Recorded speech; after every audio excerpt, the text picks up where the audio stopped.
Hi hello friends, welcome to our channel Soumya Anil's kitchen.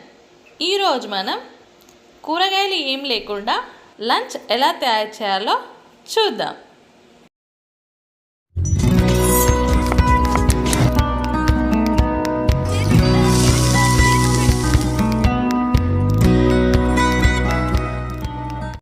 ముందుగా కావాల్సిన ingredients ఏంటో చూద్దాం. 1 కప్ బాయిల్డ్ రైస్,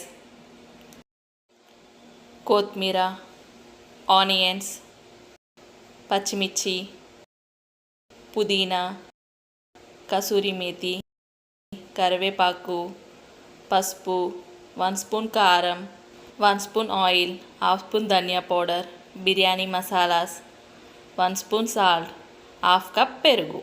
ఇప్పుడు ఎలా తయారు చేసుకోవాలో చూద్దాం. ముందుగా స్టవ్ పై బౌల్ పెట్టుకొని ఆయిల్ని యాడ్ చేసుకుందాం. ఆయిల్ హీట్ అయ్యాక బిర్యానీ మసాలాస్ని యాడ్ చేసుకుందాం. అవన్నిటిని మంచిగా ఫ్రై చేసుకోవాలి. ఇప్పుడు పచ్చిమిర్చిని యాడ్ చేసుకుందాం. అలానే ఆనియన్స్ని కూడా యాడ్ చేసుకుందాం. కరివేపాకును కూడా యాడ్ చేసుకుందాం. అలానే పుదీనాని కూడా యాడ్ చేసుకుందాం. యాడ్ చేసుకొని మొత్తం మంచిగా ఫ్రై చేసుకోవాలి. అవి గోల్డెన్ బ్రౌన్ కలర్ వచ్చే వరకు ఫ్రై చేసుకుందాం. ఇలా మంచిగా ఫ్రై చేసుకోవాలి. ఇప్పుడు 1/2 కప్ పెరుగుని యాడ్ చేసుకుందాం. యాడ్ చేసుకొని మొత్తం కలిసేటట్టు కలుపుకోవాలి. అందులో కారంని యాడ్ చేసుకుందాం. అలానే సాల్ట్ని కూడా యాడ్ చేసుకుందాం. ధనియా పౌడర్ని కూడా యాడ్ చేసుకుందాం. ఇవన్నిటిని మంచిగా ఫ్రై చేసుకోవాలి.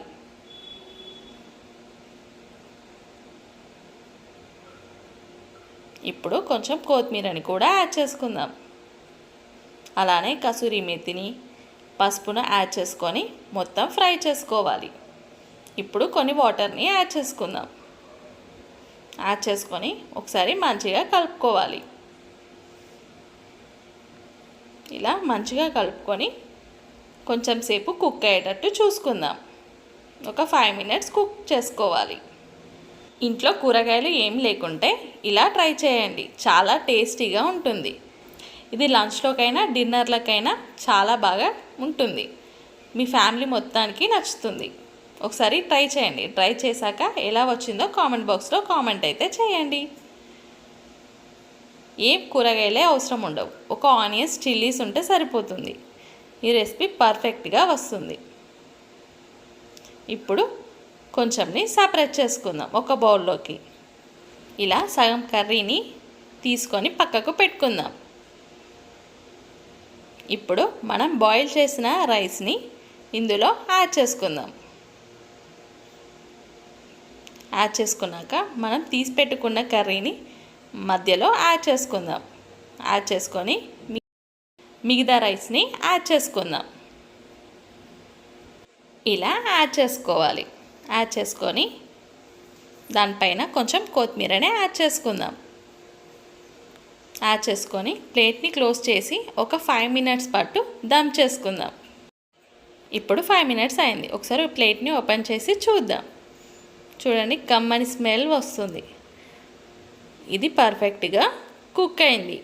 ఇప్పుడు సర్వింగ్ ప్లేట్లోకి తీసుకొని సర్వ్ చేసుకోవడమే. అంతే, మన ఎంతో టేస్టీ రైస్ రెడీ. ఈ రెసిపీ మీ అందరికీ నచ్చింది అనుకుంటున్నాను. ఇలాంటి రెసిపీస్ కోసం మన ఛానల్ని షేర్, లైక్, సబ్స్క్రైబ్ చేయడం మర్చిపోకండి. మరొక కొత్త వంటకంతో మళ్ళీ కలుద్దాం. Thanks for watching.